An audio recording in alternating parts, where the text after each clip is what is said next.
Terima kasih. Sebenarnya bagi saya, kalau mana-mana pihak nak berdemonstrasi, Kerajaan Barisan Nasional bawah pimpinan Yang Berhormat Perdana Menteri memang memberi kebebasan lah. Jadi bagi saya itu memang hak sesiapa untuk memaklumkan tentang perasaan mereka. Jadi saya dimaklumkan kehadiran lebih kurang 3,000 orang. Walaupun dalam web portal pembangkang katakan 7,000 hingga 10,000. Saya agak tergelak sebab tempat tu taklah begitu besar. Kalau nak masuk pun jumlah yang besar saya rasa memang tak mampu dan tak dapat. Itu disebabkan satu perkampungan nelayan yang dipanggil Kampung Sungai Rengit. Dan saya telah dimaklumkan dalam ucapan tersebut, ada beberapa orang bagi ucapan. Dan yang paling menarik perhatian saya ialah seorang pemimpin PAS bernama Mazlan Aliman.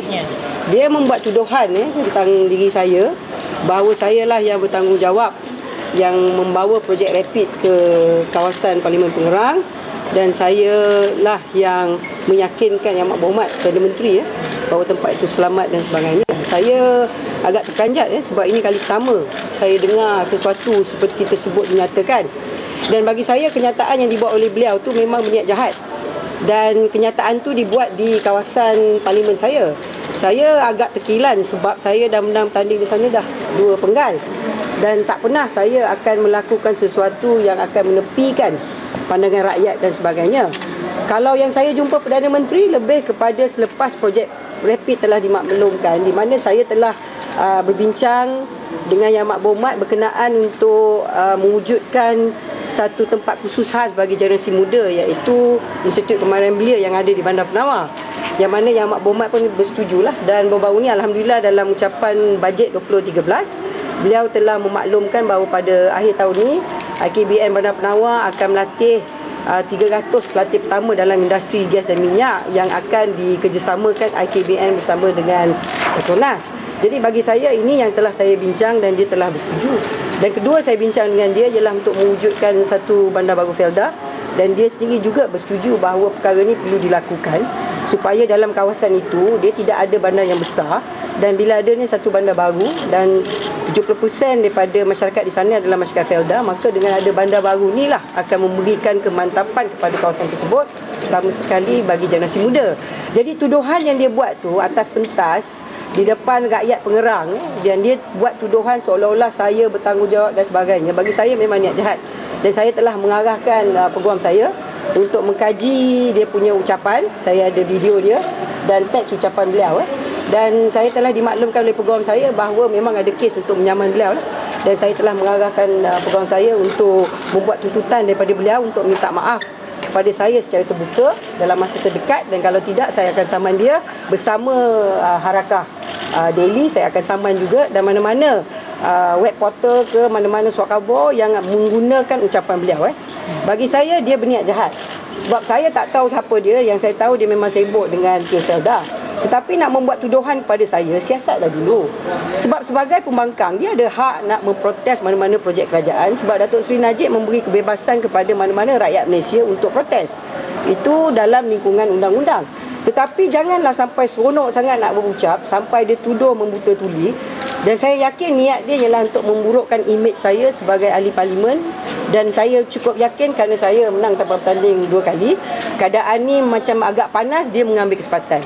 Saya dimaklumkan juga yang hadir juga pun ramainya orang luar, bukan orang tempatan. Walau bagaimanapun, ungkapan yang dibuat oleh beliau tu bagi saya memang dengan niat dan objektif mewujudkan seolah-olah pendekatan yang saya ni seorang yang mempunyai sifat yang tidak bertanggungjawab, sifat seolah-olah mempunyai satu, kata orang, agenda yang terlebih dalam isu rapid ini.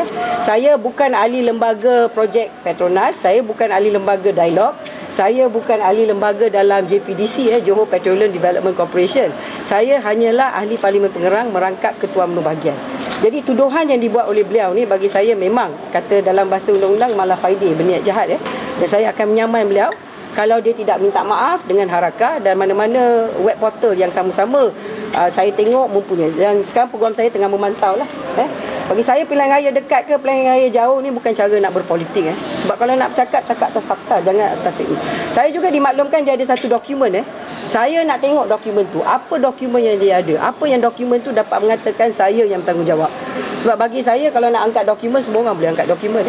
Jadi saya nakkan dia bertanggungjawab sebagai pemimpin pembangkang. Jangan main cakap sedap mulut je lah. Berapa lama tempoh yang Datuk Seri nak bagikan dia untuk buat maaf secara terbuka? Program saya akan keluarkan surat lah. Surat tuntutan untuk dia minta maaf secara terbuka. Kalau tidak, kalau dia tak minta maaf baru you nak saman. Yalah, sebab kita kena bagi dia peluang untuk minta maaf.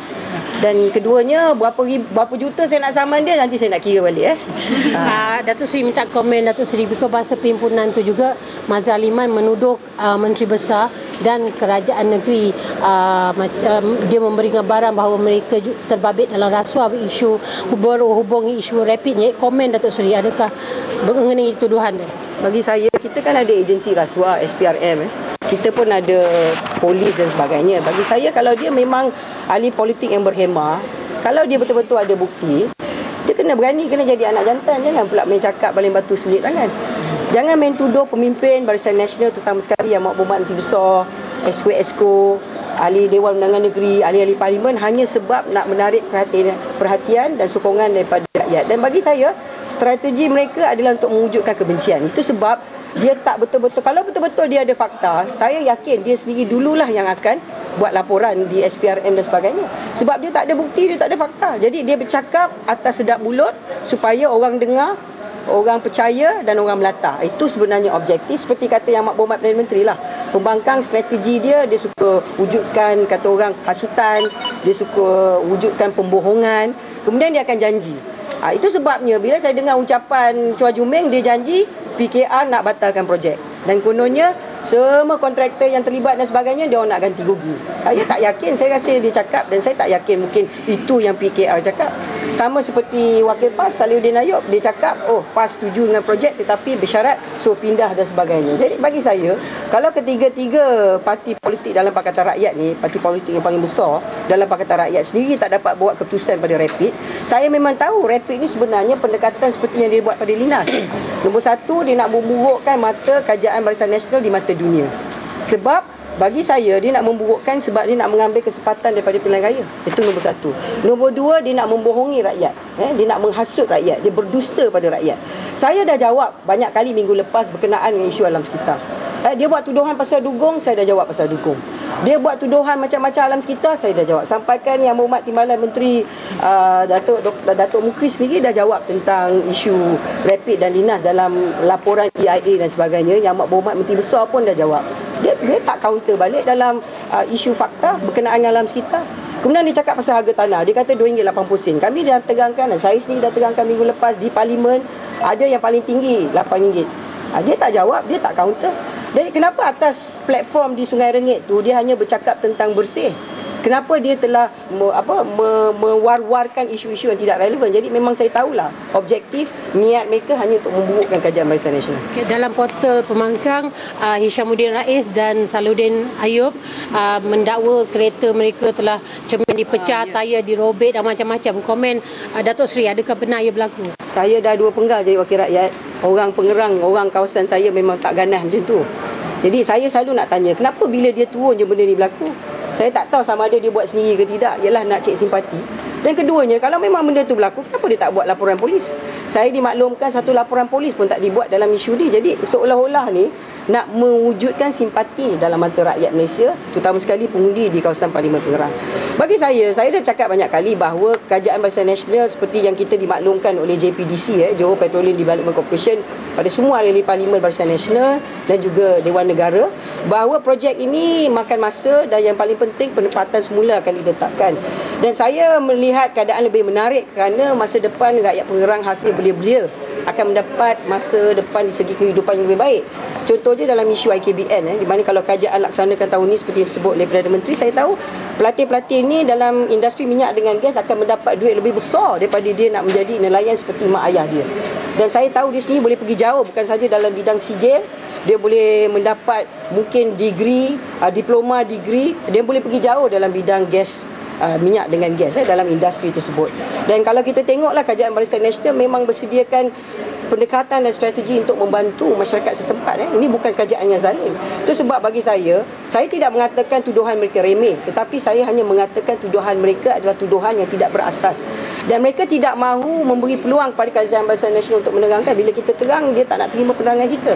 Itu sebabnya bagi saya tak tahu antara 4-5 orang tu siapa yang nak bertanding di Parlimen Pengerang.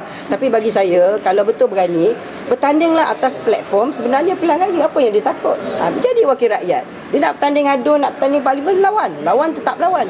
Jangan pula main bayarin batu seminit tangan. Itu bagi saya lebih pada dayus lah. Adakah saya lihat masa perhimpunan tu ramai orang luar, NGO luar. Adakah Datuk percaya NGO ni ditaja oleh negara jiran memandangkan bila rapid siap dia akan affect dia punya ekonomi? Saya tak nak bagi komen atas isu perkauman Tetapi saya dimaklumkan pada himpunan tu ramainya orang luar dan banyaknya yang bukan Melayu. Penduduk dalam kawasan Parlimen Pengerang, kalau kita campurkan dengan pengundi lebih kurang 33,000 lebih, yang hadir ni katakanlah 3,000 orang. Saya melihat ini sebagai suara minoriti sebab majoritinya banyak yang menyokong, dan kita di kawasan Parlimen Pengerang 70% adalah kawasan Felda. Isu penempatan tu antara 7 hingga 10 kampung tu kerajaan negeri tengah usaha untuk membuat pemindahan dan persekolahan dan sebagainya, mana masyarakat tu di segi wujudkan bandar dan sebagainya. Kalau kita tengok di segi perkampungan satu persatu banyak keadaan perkampungan berbanding dulu dengan sekarang ni akan dinaikkan taraf hidup mereka. Jadi ini saya tengok sebagai satu pendekatan yang cukup baik untuk masa depan mereka. Dan kalau kita tengok secara menyeluruh mengatakan adanya tentangan daripada negara jiran, saya tidak ada bukti. Tetapi saya tahu bila projek rapid ini naik, yang akan memberi keuntungan yang besar adalah negara Malaysia. Sebab kalau kita tengok di jiran kita paling dekat Singapura, dia tidak ada hasil bumi asli seperti minyak, dia tidak ada getah, dia tidak ada macam-macam kelapa sawit dan sebagainya, tetapi ekonomi mereka lebih maju daripada kita. Itu sebabnya kita tahu mereka dalam bidang industri dan minyak memang selalu melibatkan diri sebagai industri yang membantu support services pada bidang minyak dengan gas. Dan bagi saya, projek rapid ni akan memberikan satu langkah yang begitu berbeza bagi kerajaan Malaysia khasnya di negeri Johor. Itu sebab bagi saya, kalau kita rakyat yang berjiwa, kita pemimpin yang berjiwa rakyat, kita mesti meletakkan keutamaan kepada rakyat, masa depan rakyat. Dan ada satu lagi, masa perhimpunan tu ada wakil dari perhimpunan Antilinas Kuantan, dia cakap yang Singapore is worried pasal projek Pengerang akan cemar alam sekitar, dia efek Jurong, padahal Jurong is also refinery kan. Jadi komen Datuk bagi Seri, saya adakah Datuk Seri terima sebarang surat daripada negara Singapura yang menyuarakan kebimbangan tu? Tuan-tuan, puan-puan, tuan-tuan mesti tahu bahawa kawasan saya ni adalah kawasan industri perdagangan kapal. Beratus-ratus kapal lalu lalang. Saya dah cakap berpuluh-puluh kali, orang tak percaya saya. Disebabkan kapal dagang ni lalu memang begitu banyak, pengairan ini adalah pengairan paling dekat dengan Batam, Indonesia, dan juga di Singapura. Bererti industri hub minyak yang kita nak sebut oleh kerajaan melalui projek rapid ini adalah sesuatu yang memang dilakukan oleh negara Indonesia dan juga Singapura. Tetapi pendekatan Malaysia itu akan lebih besar. Jadi bagi saya, isu yang nak diketengahkan ini bukan satu isu yang kata orang yang boleh dilihat sebagai isu yang dapat membantu rakyat, sebab ini akan mengubah ekonomi, landscape ekonomi kawasan Parlimen Pengerang kepada landscape ekonomi dalam bidang industri minyak dengan gas. Jadi saya tahu Indonesia dan Singapura bila masa pun nakkan yang sama, kecuali mungkin mereka tidak mempunyai peluang seperti kita. Jadi bagi saya, kita kena tengok ni dalam pendekatan yang positif. Okey? Yeah. Datuk Sri, even the minority view their concerns, and some of the attended the assembly was from outside. Do you think that their view should be heeded? Well, I think to be fair, the Prime Minister, the new Prime Minister from Malaysia, has allowed and guaranteed freedom of expression. And you cannot give me the definition as that the minority, when they voice out their expression, therefore they are also representing the majority. The only indication that says the majority has a big say against the minority is only evaluated through election box. You know that is done in the whole world. If you are telling me this project is good or bad, it has to be decided by the people. Alright, the government has already given its commitment and its endorsement. You are saying that the minority has the capacity to move a big project. That is really unfair, because take an example of in Penang, the Penang state government is doing a lot of big projects. The minority party in Penang State Government is the ruling party, which is Barisan Nasional. A lot of representatives from UMNO, from Gerakan in Penang object to some development, but the Penang State Government still carry on with development because they say they have got the representative power based on the election results. So that is the prerogative of the ruling party, whether on the state or on the federal basis. Now, you must understand the whole concept of democracy. You must understand the whole concept of representative. Right now, the representative that is ruling the country is the Barisan Nasional Government. Now, if the Barisan Nasional Government, based on the majority of the votes that he has obtained, and he has doing development program, you must allow that program to continue until and unless you change the government. That's basically what I believe the Linas group is doing, and also what the Himpunan Hijau is trying to emphasize. So you are forcing the voice of the minority to be heeded by the majority without going through the proper procedure, which is the ballot box. That's why I have said, and I as a representative of the majority, I have explained it, that as far as we are concerned right now, we believe this project is good for the people. And I as a Member of Parliament will convince the rakyat this is good. And the government has consistently, with the budget 2013, have put the people first as the priority of what the government intends to do in the next few years. Now, you are telling me a group of 3,000 comes in and majority comes from outside, whether it's a neighbouring country or not. Do you think it's fair for foreigners to voice out displeasure to a government project? Do you think it's fair for someone outside the constituency? It's basically the prerogative of the people to voice out. So the government does not evaluate and say, if you want to come and gather and voice out your views of dissenting voice, you must come within the locals. Right now, anyone can gather and voice out their disagreement. But at the end of the day, the decision is the ballot box. You have to be fair to the ruling party. You're not being fair. What's happening right now, you're forcing it down the throat of the ruling party. I think it's thoroughly unfair. When I say, you fight me, okay, fine. Anybody who stood on that day, on Sunday, wants to dispute me as a Member of Parliament, fine. You fight me one-on-one. I've asked Aliuddin Ayub debate on it, he refused. I challenged Chua Ju Ming before to debate on the allegation that it's going to cause cancer. He refused. Now, everybody has refused. But on a platform when I'm not there, you say you invite me. Come on. If you invite me, you think I won't be there? Yeah, about the invitation. You never receive any I invitation. never receive any invitation. Would I, with my reputation, not be there, with all due respect? No, the point is you got to be fair to me. The point here is that you're making an allegation which is unilateral. You're not saying that this is the majority. The only test right now is the ballot box. But the opposition is impatient. What you're doing now, you're convincing support based on this project by making wild allegation. We answered allegation paragraph by paragraph. Those allegations, you're not satisfied. You went on and on and on. For me, it's your prerogative. But let the people decide. Majority of my people support this project. So you have to be fair. Yes, before I end. Okay. What are the measures that as an MP you have taken to go and convince the people who are not happy about the problem here is that the state government is leading on this exercise, right? As a Member of Parliament, we support when it comes to the federal government's responsibility. The advantage is that both the government are from the ruling party. This is not Penang, nor is this Selangor. So for me, what we're trying to do is to make sure this issue about the land from $2.80 has rise up to $8. That's a fair estimation. And I've been told that there are some individuals who have obtained millions of dollars, but they do not want to be disclosed because they don't want people to come and harass them or rob them for whatever reasons.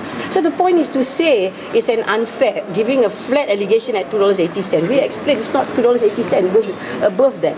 But then again, I'm trying to emphasize here is that the opposition is being unfair. You made one allegation, you slander me as a Member of Parliament, right? You bring in people who are not supposed to be there, all under the banner of democracy. That's your prerogative.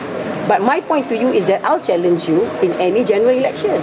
You want to test my leadership, you want to test the relevancy of the Barisan Nasional, you let it be the ballot box. This is what opposition is saying. Let's go for election, fine. Then you decide. But I'm just saying the opposition party cannot even decide what to do. PAS says they support Rapid, but they want it to be moved. PKR, Chua Ju Ming says he represents Anwar Ibrahim, but Anwar's not made a statement about it. DAP is rejecting Rapid. Now, if you can't decide on Rapid, how can you run the country? How can you rule the country? So this is the question that I've raised. Right, whatever it is, this PC is about me suing Mazlan, and I'm going to sue him if he doesn't apologize, because I believe he slandered me. And his objective is Mala Fide, and that is going to be my statement. All right? Thank you so much. That's it. Okay.